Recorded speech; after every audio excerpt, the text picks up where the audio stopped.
How you doing, everybody? This is Dennis Michelson. Welcome to the science of fantasy football. Why the science of fantasy football? You get a meteorologist and a biologist together. They're going to use the scientific method, and that's guaranteed to make you a smarter fantasy football player. Why can I give such a guarantee? Because it just means we're handling the statistics of the game in a smarter way. We're letting the statistics, we're letting the numbers, and fantasy football is a numbers game. We're letting the fantasy football statistics guide us to an answer. We're not cherry picking stats like so many others to support an opinion. And joining me as does each and every week, he is the fantasy professor. He's a real professor, folks. It's John Bush. John, it's getting closer to the official start of fantasy football drafting season. Yeah, I'm glad to be here, Dennis. Selfishly, I need about 2 more months of preseason for all the projects I want to do.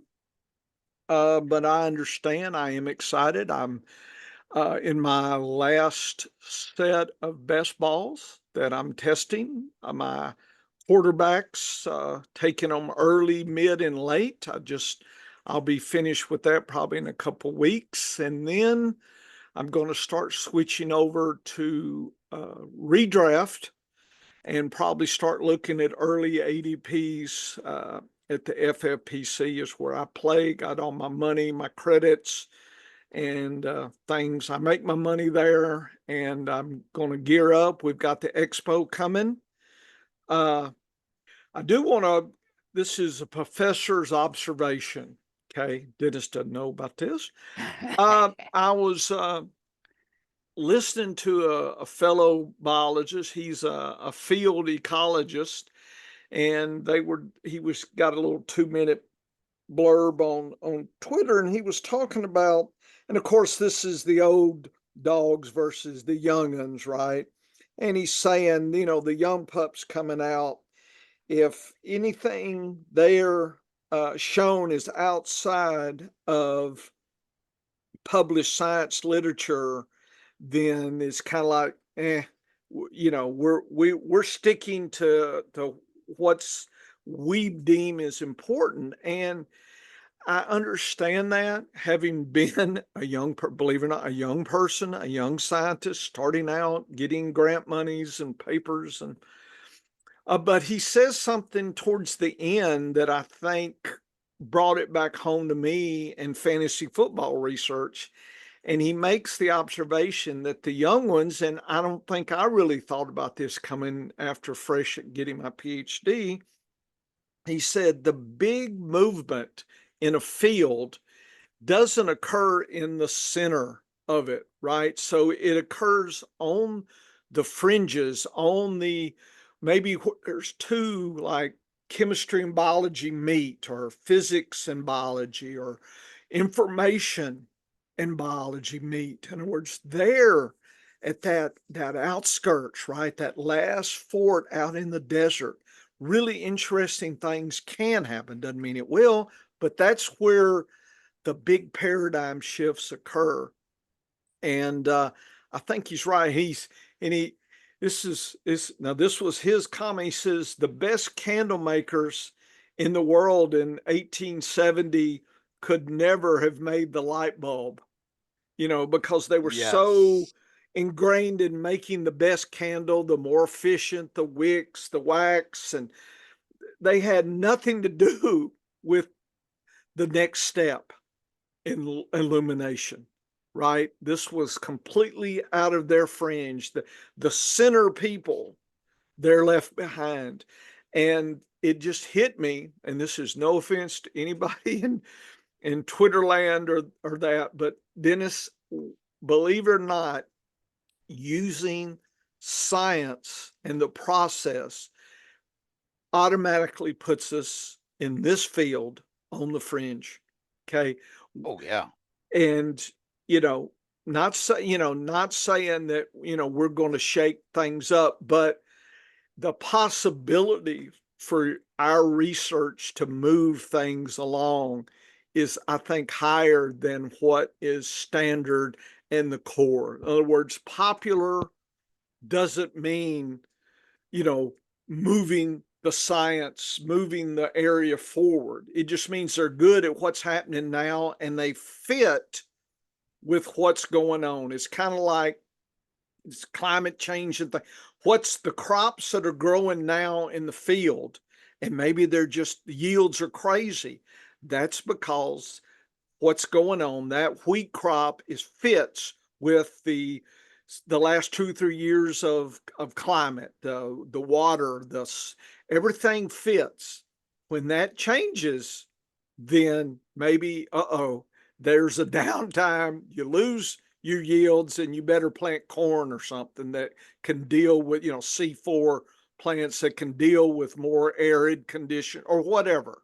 In other words, moving into the fringe moves you to a different location. And I want to think that's what the science of fantasy football, that's what you and I are doing. I know there's others. I'm not saying we're the only ones, but it's hard to find those out there. And I think there's some that are secret sauce and they're hiding their stuff. Folks, we're hiding our stuff too.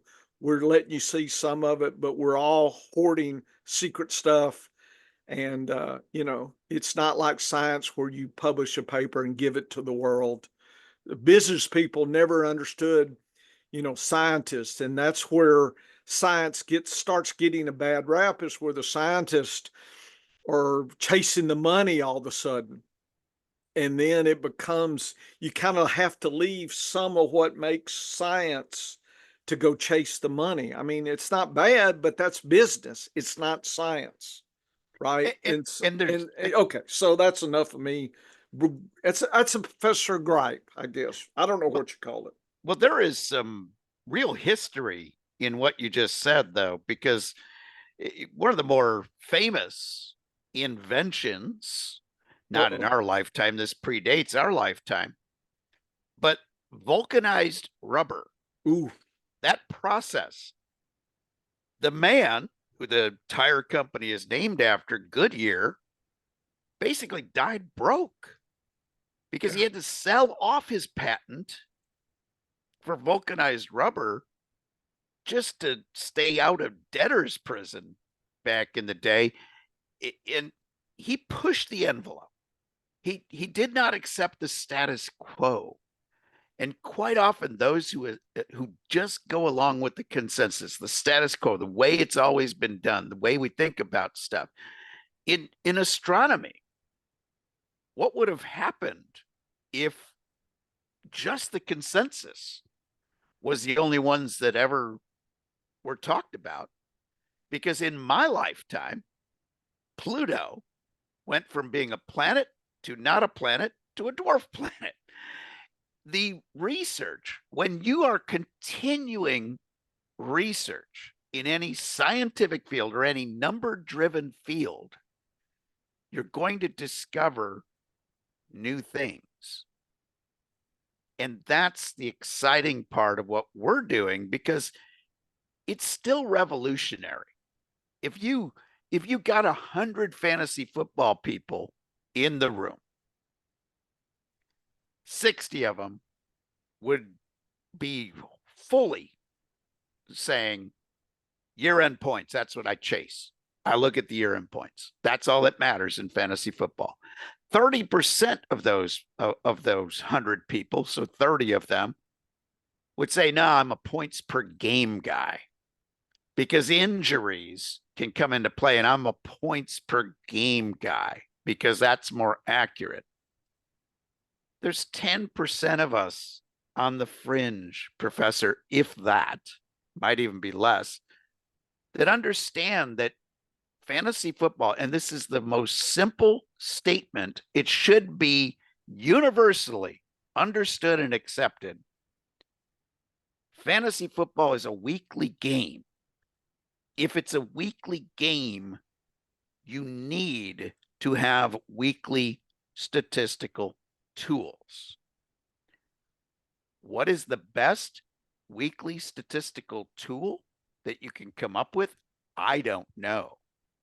I've developed several of them. You have developed A several of couple. them. Yeah, that's right. And we're testing them this year, Dennis.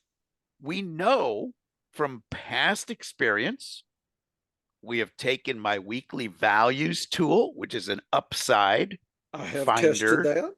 We've I have. tested that. We've taken my MVP index, which is sort of, I like to call it upside consistency. It's an upside consistency factor. And we've tested that. Everything that we do is tested. It is on the fringes, though, Professor. You're so correct. But what we're doing is also very unique because we share those ideas and those concepts freely because our goal is to create smarter fantasy football players. It's what you do for a living as a professor, is Yes. to try to take young minds and make them smarter in the world of biology. I teach When them I, how to learn, Dennis. And yes, that's what a PhD says. It says to the world that I know how to be a scholar, right? It's like the night before I was granted my PhD, I wasn't a dummy. And then the next day I woke up, I was the same person. And I've always said all the PhD piece of paper is just proof to the world what I probably always was. It's just I got a lot of training, right? I was the weird kid that when I would clean fish, my dad would get upset because I'd start dissecting the fish instead of just give me the fillet, son. Versus I don't care what they just ate. I'm like, no, Dad, they did they eat a frog? What is this, a cricket? I mean, I'd say, got 100 fish to clean, and I'm sitting there working on one. What is this muscle? Is this a nerve? That kind of thing, Dennis. And I had just lots of interest in the natural world and just questions and inquisitive. And folks, if you're just trying to have kids, remember when the kid's sitting in the high chair and they take their stewed prunes or whatever you're feeding them. I remember my daughter, she'd take the plate and drop it on the floor and watch it.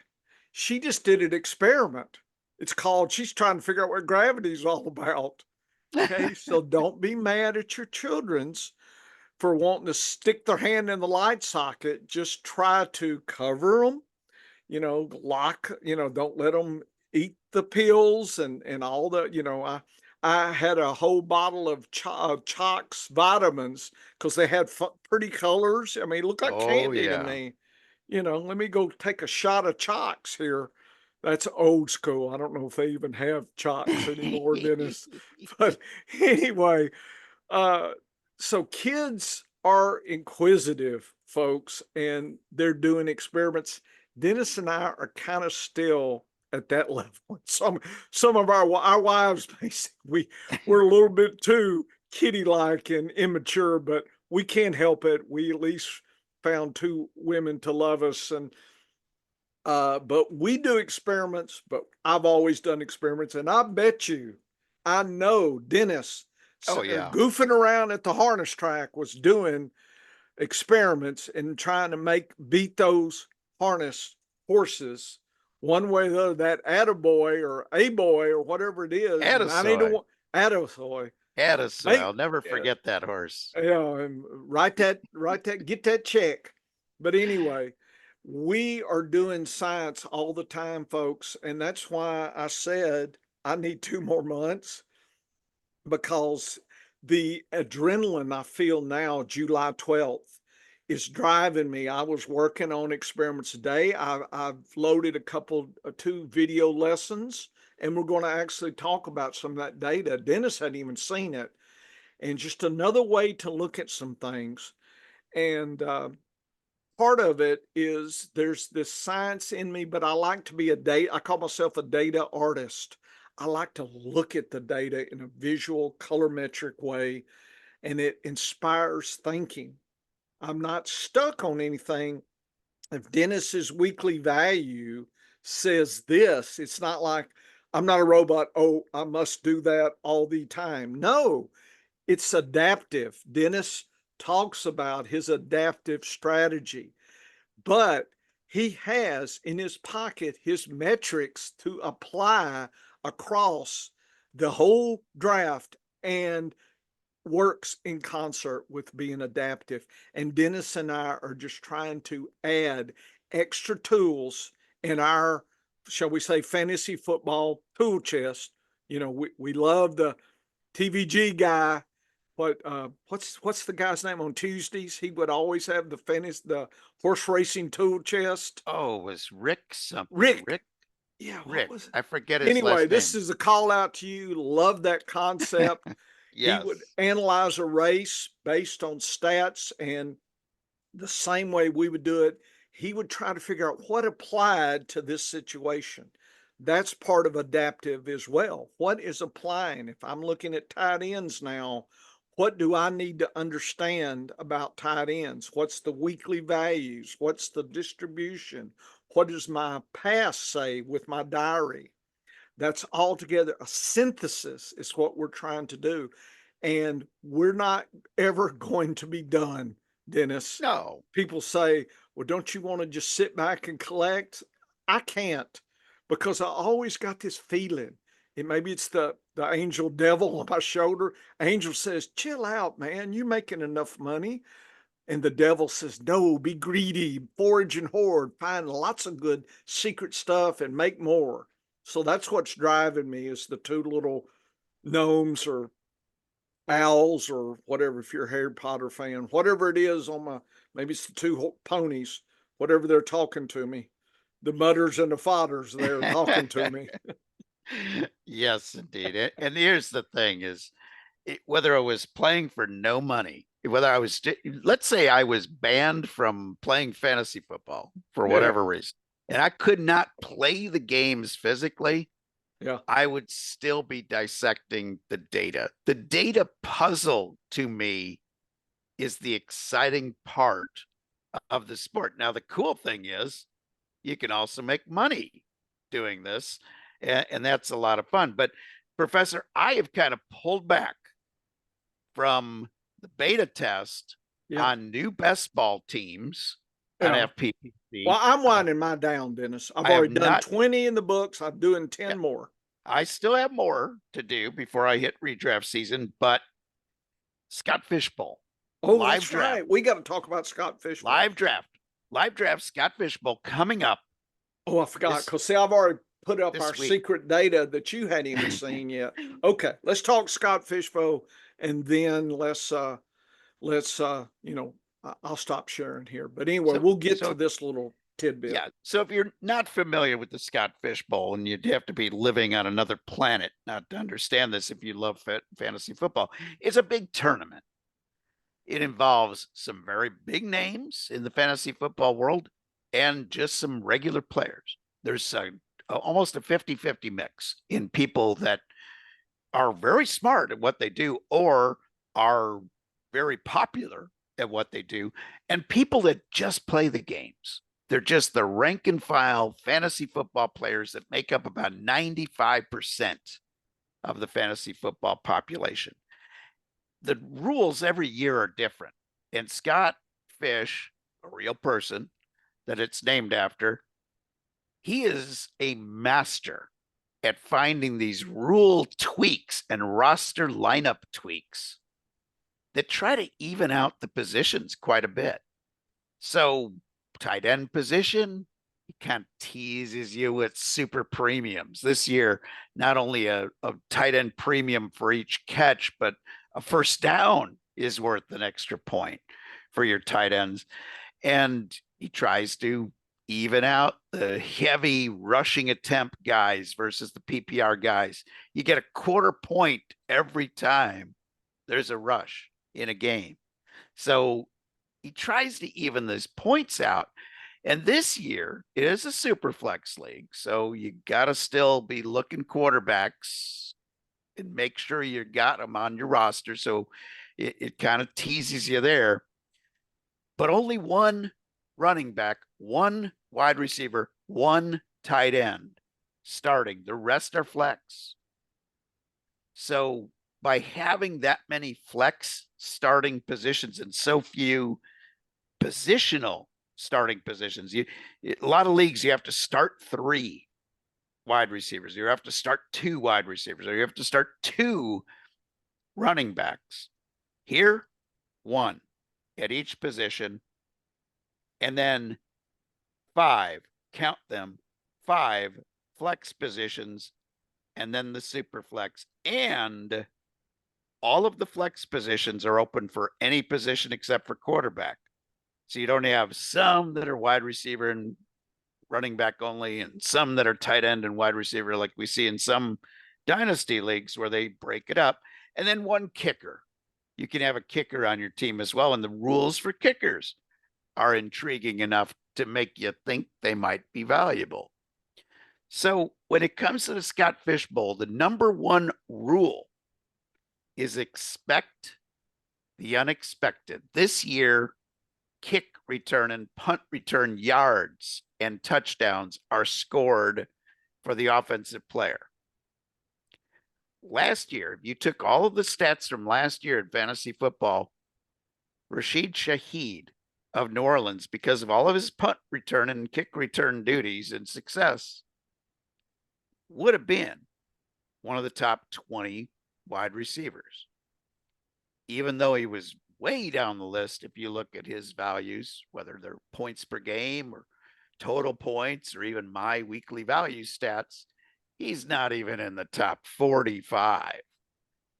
But you add the return yards and he becomes quite valuable. And some folks, with the change in the kick return rules, have taken their projections of what they think he could score, even without a lot of touchdowns, just the receiving yard, or just his receiving yards, his receptions, and his kick return and punt return yardage.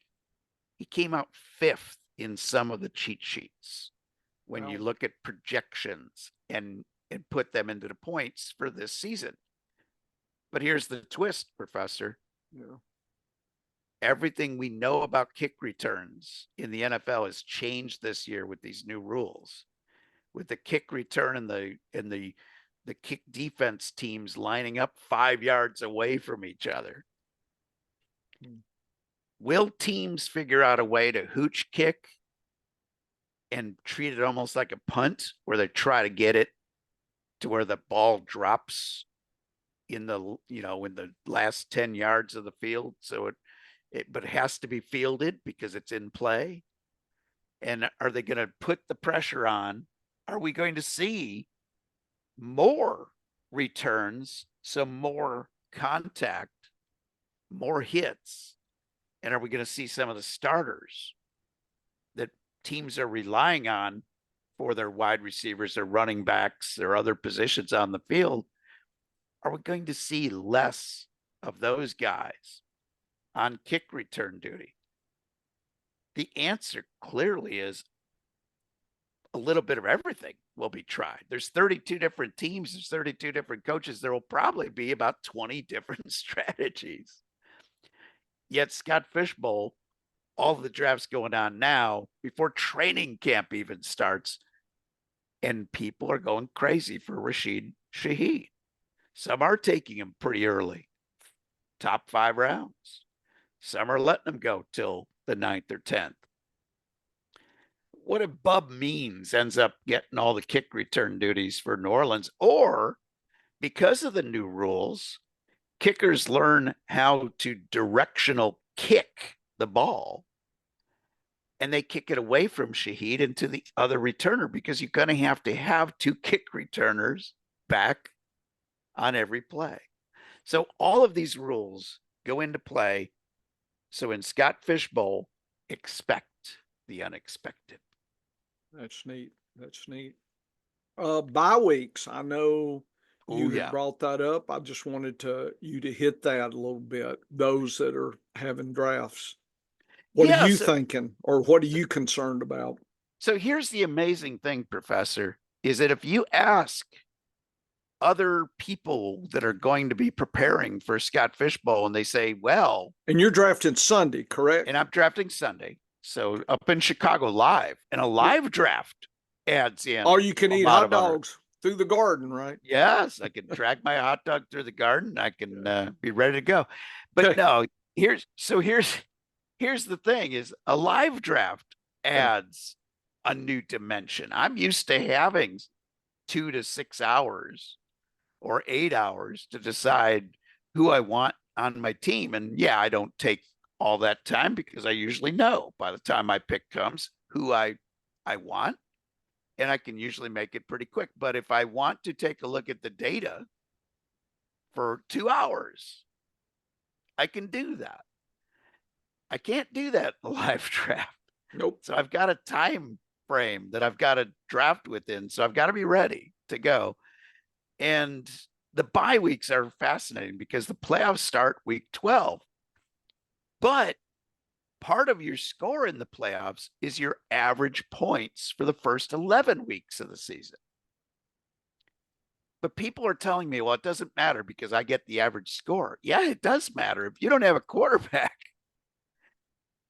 to fill out that position, you're going to be giving away about 8 to 10 points at the super flex.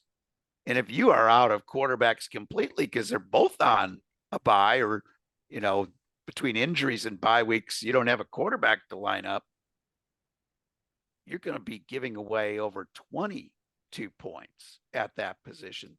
So it will catch up on you because each week the field gets smaller and smaller. So my strategy, Professor, whether it's right, wrong, or indifferent, we'll find out. Yeah. Come playoffs. I'm avoiding the bye weeks for the key components of my roster. So in the first 5 or 6 rounds, and notice that's adaptive too, because I'm not even saying the first 6 rounds, no matter what, I'm not taking anybody with a bye week in the Scott Fishbowl playoffs. If somebody who should go in the first round is still there in the third round, I'll audible. I'll call Omaha. I'll scream it out loud, and I'll grab that player, and I will deal with the bye week issue.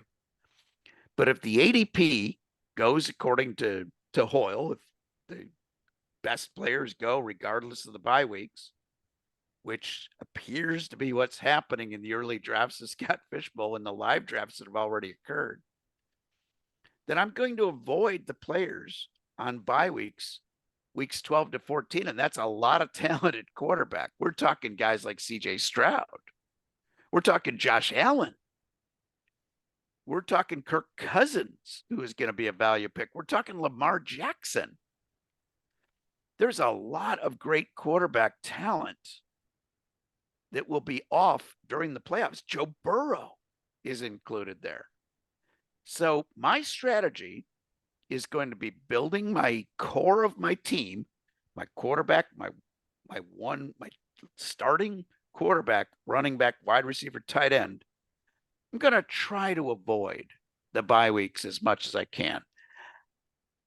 We'll do the math. We will break down the rosters during the offseason to see if that's the right strategy. But for me, it appears to be the right strategy. And I see some value that I can zig to when the whole world is seeming to ignore these bye weeks, because I don't want to just make the playoffs. I want to win the whole damn thing. Greedy. I like it. Be greedy. I like it, Dennis. One last thing. Dennis and I were talking some of our secret stuff, some of my secret research. We've got defense against position data. And I will just say that it's not irrelevant. Looking at 2023's data that Dennis and I have copies of, that I've generated my figures, we're talking a swing of 23% in passing and reception yards under favorable and very tough situations. So if your teams, Dennis, you're drafting have a favorable playoff or an unfavorable, each game 20% yardage one way or the other, plus or minus, or that can be that could cost you or move you up. So Dennis is aware of that and will be having that data as part of the adaptive, especially in tiebreaker situations. We don't have enough in the beta test to say, but I do have 2023's data, and it wasn't flatline, it was suspicious. Okay, that's all I can say. I haven't statistically tested it, none of that. It's just suspicious. And Dennis has my metrics, got 77 PowerPoint slides. I think I sent you back in March. And you have all that to help in a tiebreaker situation. And this is better, folks, because I can turn and use this in slow redrafts. That's why people say, well, why do you do slow? Because I have all these data things. I've got to crack open the vault and go find in the tool chest, where is that right, socket, right? I don't want to have a screw to put in and try to use a hammer. Okay. That's just not going to work, folks. So while you're just flipping around, kind of like one of my favorite movies, 2001, if you're at the ape at the water hole and you're just grabbing a bone and flicking it around, I'm going to come in with a rifle or laser, and I'm going to take care of business while you're flipping around. While you're playing with your bone, Dennis, I'm going to sweep the field. So I'm going to punish people that are just flippant in my redraft. Y'all don't want me in your redraft. And no, I do not. And you don't want Dennis for sure. And, but I'm going to have secret names and you're not going to know I'm in your redraft. So just be suspicious. Hey, is that Dr. Bush over there? He sure is acting suspicious. So anyway, what is that draft? Why did he just do that? A lot of people, about 12 beers in. What was it? One of our Twitter colleagues were talking about drafting, and I said, "Oh, I'd buy the first fifth of whiskey if I'm in a big money league." And then if it takes more, I'll find the old cheap Oak Crow whiskey and pour it in the good bottle, Dennis, and serve that for the second round, because everybody's about half drunk. They can't tell. I'm telling you, nobody, they have all this gourmet whiskey. I think after 2 or 3 shots, you don't care anymore if it's the $500 shot of whiskey or the 10-cent Old Crow, old granddad whiskey, filtered in an old sock at the hillbilly down there in Tennessee. And I know my grandfather used to drink Old Crow, and I'm just like, Papa, come on now. But he grew up with that stuff, then. Of course, he made his own moonshine and he used copper pipes from radiators back in the Wow. day in the 20s. I said, Papa, there's a lot of things in radiator fluid you don't want in your whiskey. He said, well, we cleaned it out. He said, back in the Depression, copper was not, po' boys out there in hills of Arkansas. It wasn't just, you can't go to the copper store and, revenuers are watching. Everybody's watching you buying copper pipe and sugar and stuff. They're going to be suspicious. They're going to follow you back to your little holla there. So they use radiators piping, back in those old Oh, yeah. 20s and 30s. And anyway, use old granddad. So there you go, Dennis. And one last thing, a friend of mine gave me, we split a Jim Beam. I think is it Jim Beam or Johnny Walker Blue? And Johnny Walker Blue has a little tag on it, and it was only given to certain liquor stores 1 bottle a year if they made a certain sale. And so he happened to be friends with, he's down in Key West. He lived he's a expert in ferns of all things. Dr. Peck, if you're listening. And I kept that bottle, Dr. Peck. just in case I ever need to fill it with some old granddad and say, look, I got Johnny Walker Blue here. Don't come after me, Johnny Walker, because I kept the bottle. Okay, it's free game, but I've got the bottle. If you ever come visit me down here in Arkansas, Dennis, I've got the bottle, you know. And if you ever need it for some business deal, something's worth a lot of money, let me know and I'll ship it to you. You can I use love it. it, then send it back. You can impress your clients. Yeah, gentlemen, we're going to close this deal. Here's a little bottle of Johnny Walker Blue. You probably should go get at least red or black Johnny Walker put in there. But anyway, Dennis, I'll buy the first fifth of whiskey in a live draft. Maybe you could try that. See if everybody's thirsty at the Scott Fishbowl. Get them all soused up. You drink. What is it? You take the tea. And it looks like whiskey, and you just drink it. Oh Boy, come yeah. on, drink up, boys, drink Yep. up. Yep. I used to do that playing poker and Oh whatnot yeah. in Yep. college because I had to earn enough money, Dennis, to go lose at the racetrack and feed the horses the oats and the hay they won from all my losing bets. So it was right for me to take you in poker so I could go lose it at the track. So that was just a karma thing. I had to balance it out, Dennis.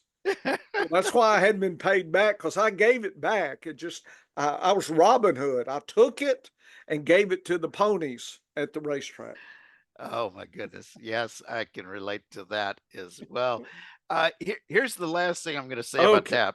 So my pick is pick number 6 in the Scott Fish Bowl. Yep. I'm anticipating the 4 quarterbacks that I think should go top 4. Now this is a super flex, right? This is Superflex League. okay. The top 4 quarterbacks that have been Yeah. going before that spot Yeah. in the average ADP in Scott Fish Bowls. This isn't So is box. CMC going in there in the top CMC 6? is going number 3. Number 3. Okay. The other players that are Lamb? taken, Is it Lamb? Lamb is number 6. Okay. So the rest of them are quarterbacks. Josh Allen, Mhm. Jalen Hurts, Makes Lamar sense. Jackson, No surprise. Patrick Mahomes. So you only No get surprise. you only get points. It's 50 points or 50 yards passing to get a point, not 25 like it is in most, or 20 Mhm. as it is in most leagues. So the running quarterbacks are probably going to be favored. But here's the thing, Professor. If you look at Yeah. the top 11 picks, Mhm. 6 of them, these are drafts that have already been had. Yeah. Yeah. Out of the first 11 guys, 6 of them have a bye week during the Scott Fish Bowl playoffs. Yeah.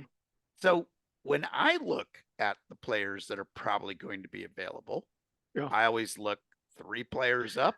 And Dennis, by the way, down. for people watching visually, I just popped up the latest Vegas odds. Dennis, take a look at the I love it. percentage. Yeah, for the quarterbacks, passing yards doesn't count their touchdowns or rushing, but at least it gives you a measurement there. Mahomes, you said would probably go. Stroud is number 2. Vegas loves Stroud for passing yards this Wow. year. He may, I think you said he has a bye week, but I will tip you on Mahomes is 20% odds, 20% shot to be leading. Stroud is 17%. Prescott, folks, one of my plays in my mid quarterback test, I've been grabbing him around 6, 7, 13%. Wow. Burrow 12, Tua 11% shot at leading the league in passing. Isn't this neat to have Vegas having say what they're saying? So anyway, go ahead, Dennis. Very interesting. I threw this very data interesting indeed. but anyway, I wanted I our love viewers to at least, if they're going to Scott Fishbowl, folks, I would look at Vegas a little bit. Not that I would follow this, but I want you to be inspired. Why is Prescott, for instance, there? Why is Tua versus, say, Allen is not? He's at 6%. Prescott has double the shot versus Allen. How about that? Because Allen runs in, right? So I know PPR wise and scoring, but just passing yards there. And I love Dak Prescott this year too when it comes to passing yards. I think he is a guy, and he's traditionally had a lot of touchdown passes every season as well. So when I looked at the players that might be available at pick 6, again, we go three players up from 6. So I start looking at 4. And I've got the passing TD predictions as well for Vegas. I hadn't even showed you this data. I'm gathering. Yeah, so passing yards predicted by Vegas and passing touchdowns. So very valuable way to look at the data, because the guys in Vegas are going to be close to what happens, or at least their perception of where they're going to be is close. So when I look at the available players, guys like Lamar Jackson, Patrick Mahomes, CeeDee Lamb, Tyreek Hill, Anthony Richardson, CJ Stroud, Bijan Robinson, Breece Hall are probably the guys I'm picking between. Mm-hmm. So this year, Professor, I'm sorting out first by the bye weeks. So that tells me I don't want Lamar. I would take Mahomes. So if Mahomes falls to 6, I'm going to take the quarterback. Look at his data. Vegas gives him 4,350 points, yards, 31 touchdowns, Dennis. Touchdown leader. You can bet right now, folks, on Mahomes, but you won't get the best odds because Vegas says he's going to do it this year. A lot of people down on him. I can tell you where people who are going to lose money if they're wrong. Vegas loves Mahomes yards and touchdowns. How about that, Dennis? Yeah, and that's what I do believe too, because I'll have Patrick Mahomes up. And look at Dak, 28. Purdy is at 28. So touchdowns. So Dennis, I'll send you this. I'm still, in the process, but I didn't realize till you just said Superflex. So I'm going to make, I got to prep my boy. I got to take care of my homeboy here on this. So this should inspire some. So who else were you thinking, Dennis, for your top? So if Mahomes makes it, that's who I'm taking. Yeah. But the only way Mahomes gets there is if the other guy is gone, who is CeeDee Lamb. So CeeDee Lamb is one of my top ranked wide receivers in every metric. It doesn't take a rocket scientist to realize that. But here's the thing, Professor. Did you know if you use defense against position as a tiebreaker for players in the same tier, CeeDee Lamb, and I'm just looking at the extremes on both ends, the tough and really tough defenses or the easy and really easy defense matchups. I look at CeeDee Lamb and I look at the whole season, he's got 7 easy games and 1 tough. And in the playoffs, Professor, which go 6 weeks, 4 easy, 1 Dennis, tough. Vegas loves Prescott. If you could stack those two, that may be a winner there. I don't know if you could. You'd have to take Lamb and then come back in the second round, take Prescott.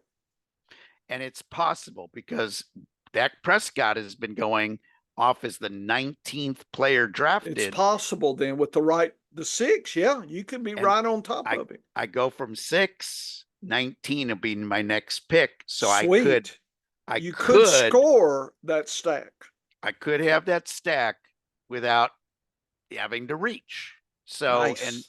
and if Dak Prescott's gone, it'll mean somebody else fell. Maybe a Kelsey fell. Maybe an Amon-Ra St. Brown fell. Right. Gotcha. I even like the matchup of Kyler Murray this year, coming back full year healthy from injury. He's got 4 easy games, 4 tough games, but he's got a little tougher stretch in the playoffs.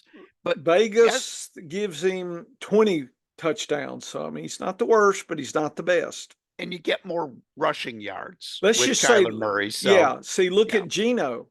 yeah, Geno has the same as Murray. In other words, Murray's going to have to make your living for you over running Gene by running. Yeah, by running. And yeah.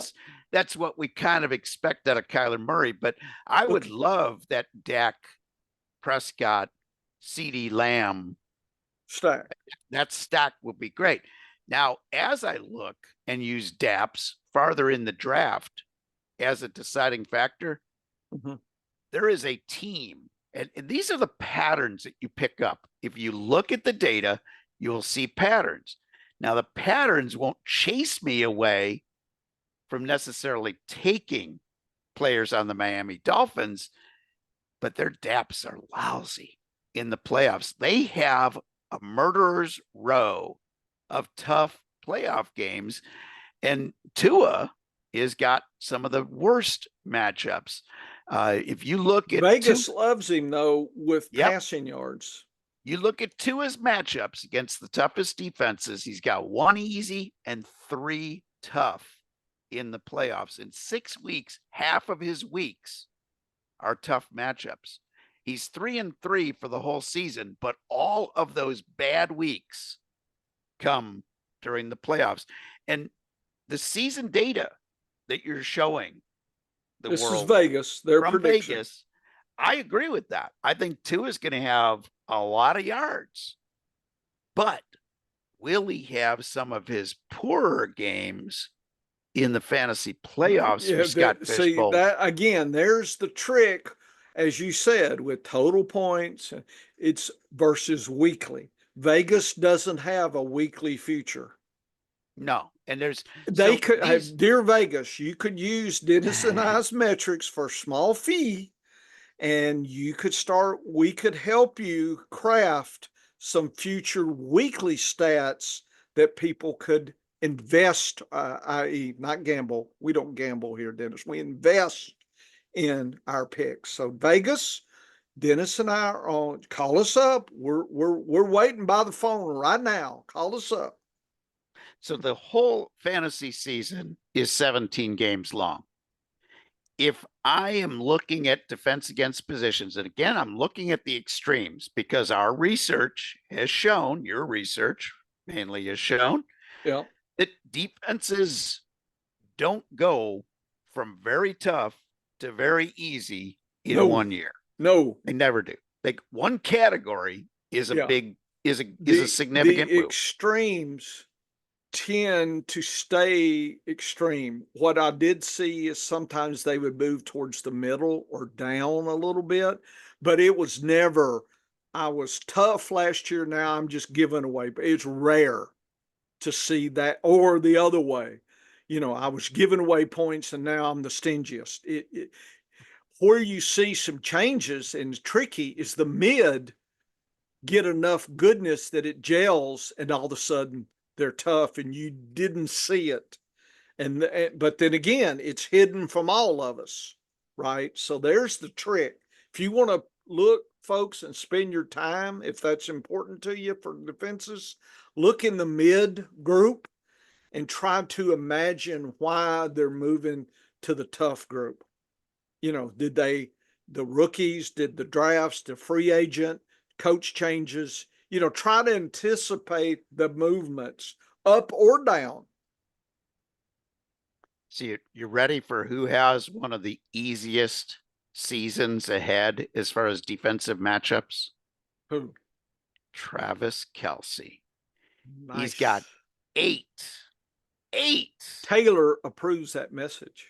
eight Taylor Swift happy ones and only four on the Now, bad side. look, isn't there a future bet? How many times does she blow him a kiss per game or something? We gotta think about that, Dennis. There's an opportunity somewhere in that future bet.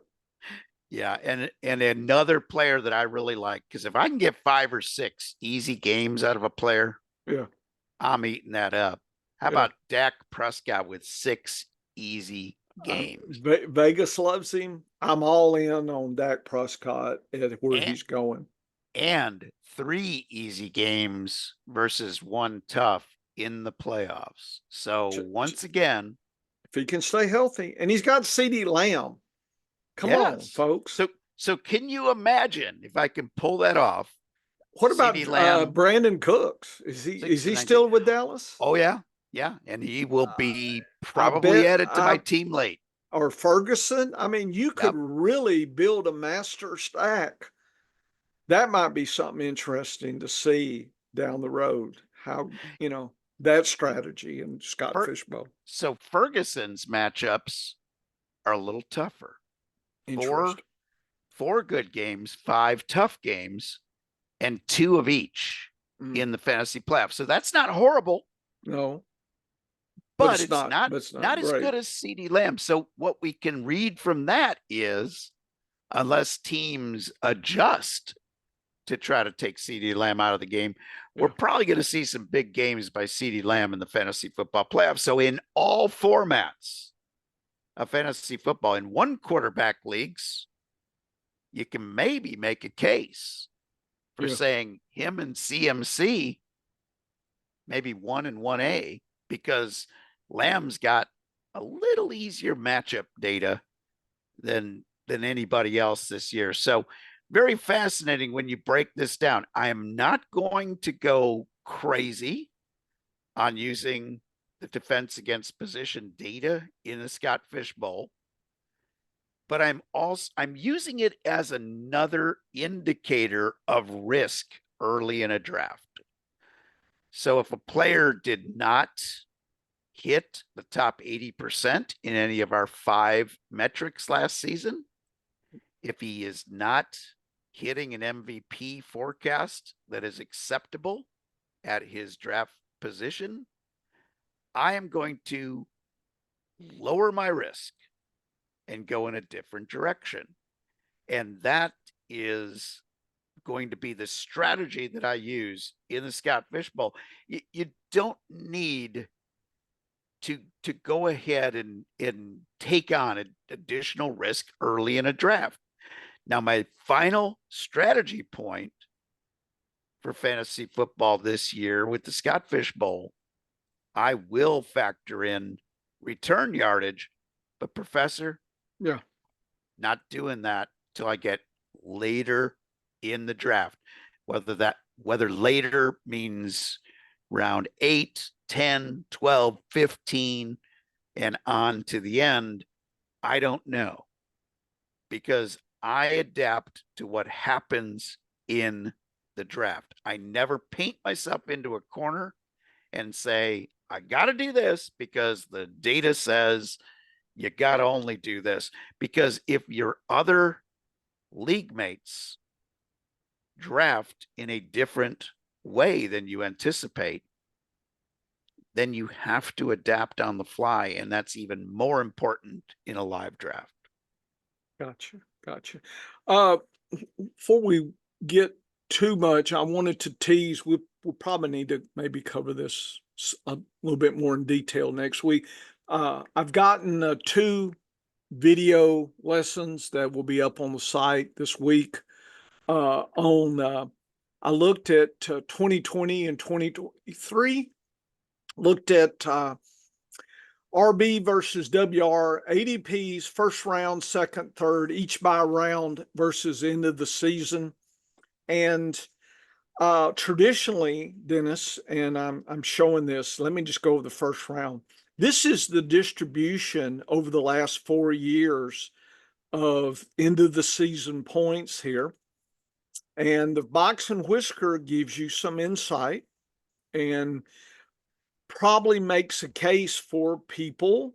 If you're good, you can get that solid RB and collect, and it will be better than the WR. But if you look at it a little bit different, it's not as enticing as it may be. And I wanted to just show you this. What you see over here is the actual players. Each basket is a player.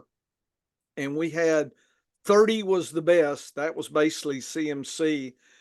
And then 25. So we haven't seen if CMC can do this again, okay, but most likely it's probably more realistic in the high 20, 25, 24. But so I did a count. I just did a distribution or frequency count. How many players end of the season were in different levels, 24 and above, 22 to 24, 21 to 22, 19, 16, 11, got the totals, did a percentage, and then I did a then I did then I plotted a distribution of that for the first 4 rounds. I finished this video lesson today and I'll get it up. So Dennis, blue is RBs, WRs are orange, and it kind of shows you some interesting things and things that change over the 4 different rounds. And I go into more detail how this may affect zero RB, for instance. Should you be safe versus sorry for RBs? Because if you're good enough to pick in the rarefied elites, but look what's sitting here at the bottom. Oh, It's yeah. mainly RBs in the Yep. first round, Dennis. So the risk, and when you look at the distribution of the first round, it's showing you the box is lower and the bottom line. And if you look down here, Dennis, WRs in the first round, the last 4 years, only one has really failed at 12. The rest of them are 16 or better. So you pretty much got, pretty much, what is this, 87% chance if you go with a WR that you're going to be fairly safe. Whereas with RBs, a little bit Ooh, choppy. yeah. You can hit high, but you got a 43% chance of having a bust. So it's kind of like if you go to a money manager one day when people have money, okay, you go and they're going to ask you, what's your tolerance for risk, right? Well, this is a perfect example. I think zero RB people, they would say take the WR, and you would think, oh, they're being risky. I might argue they're trying to play it safe. They're trying to say, I will forego hitting the high because I got the safety net here.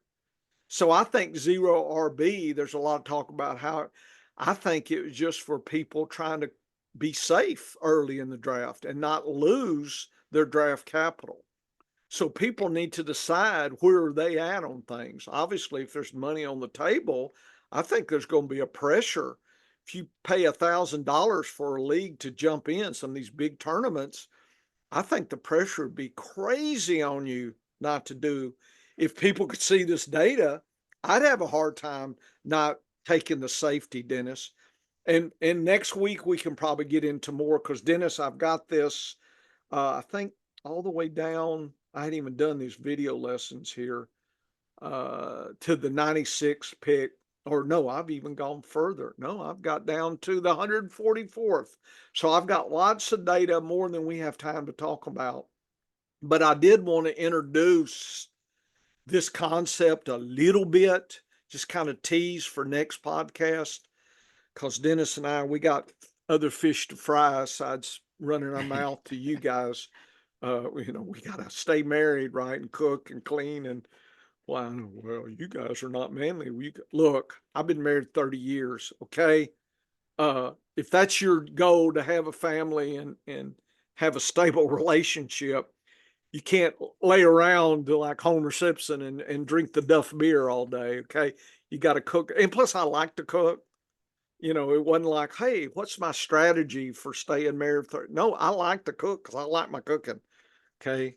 Got that Cajun seasoning and stuff. But Ooh. anyway, Dennis, I think zero RB, these people are playing it safe. And I know that's not macho, right, Dennis? I mean, I'm a tough fantasy football player. I can punch you out in the league. Well, I think you're just being safe. The real Vikings, I know Vikings are extinct. I understand why they went extinct, but you know, we always used to taunt people in poker. You know, especially if you weren't, you know, if you dropped out and you know, trying to get people fired up. Man, don't be a weenie. Get in there, match that all in. Come on, man. Don't be a Viking. You know, here, let me buy you a beer. Come on, man, you can do this. You know, Dennis. You know, it's sad. I love the misery a little bit in gambling. That's, you know, that's me. I'm sad. I'm a It, sad individual. But when I, anyway, I'm telling you, the RB people that yeah, take in the first round, I think they're being a little bit more aggressive than people give them credit for. Not that that wins you a league, but just this is what my metrics are saying in my frequency data. And so people in the lesson, I will go through each one of these and you and I can hit this next week. I'm kind of, because Dennis hadn't seen this data. He no, loves my secret no, stuff. And I there's a love lot to patterns. unpack here, Dennis, through. So I just wanted to kind of end it here, but I don't And know if you my, got any comments or anything you want to talk yeah, this plays right into why my better than zero RB has been successful, because if I'm doing a better job of forecasting the top running backs, and this year I have said there's only 4 guys I trust in the first round and only 3 guys I really trust. And that's a small population of RBs. So by the time it gets to the 6th or 7th pick of the draft, they're gone in one quarterback draft. So me pivoting to the wide receiver has been the smart thing to do. And there's no doubt about. about And that. And Dennis, if you take a look, I've got this data here that it was in my lesson one, 20 fantasy for 16. So what is yeah, that? Is that whatever? It's that 20% difference yeah, just that's in the huge. first six versus the next six. And I'm telling you, when I get a late ADP pick, and as you say, those 2 or 3 are gone, I know my data says you should risk with the RB. The safe play is to take the WR and then come back. Because notice, look in the second round, Dennis, you haven't really lost a lot. No, And so I would argue WR RB, and that's kind of what I've been going to, unless I could get a CMC or a Brees Hall or maybe a Bijan, and that those kind of thing. If I could get one of those, I'll roll the dice. But if not, I think the WR in the first round is the safe way to go. So and anyway, those I've are, got this data as well. and you mentioned 3 of my 4 safe guys. Well, yeah. Those are the top 3. CMC, Bijan Robinson are 1 and 2, and Brees Hall number 3. My fourth that is sort of safe Uh-oh. is Jamar Gibbs. And And I you and say I have talked sort of about that, and because and yeah, I know where you're going. I'm the metrics, our metrics, without anticipating a forecast, yes. show that there's issues. Oh yeah, If he there's only definitely a does drop. what he did last year, Yeah. better to grab a WR. But I'm Dennis, you foresee that he's going to move up into those top 4 rank. about 20% more volume is There what I you go. expect. So you're And forecasting that. I'm forecasting that, but the reason I say he's sort of safe Yeah. of my 4, those are the only 4 that I'll Yeah. take in the first round, folks. Yeah. It doesn't mean they're the only 4 quarter running backs I like in No, fantasy no, no, football no. this year. It No. just means those are the best 4 values in the first round. They're the safest values. But Jamar Gibbs, based on a forecast to get there, that's why I say he's marginally safe. And by that, I mean the first 3 guys in a 1 quarterback draft, I'm ready to take them, pick 1, 2, or 3. And Just look at that. WRs, Dennis, 19 Yes. and 20. You see, Yes. there's no drop off to the second round.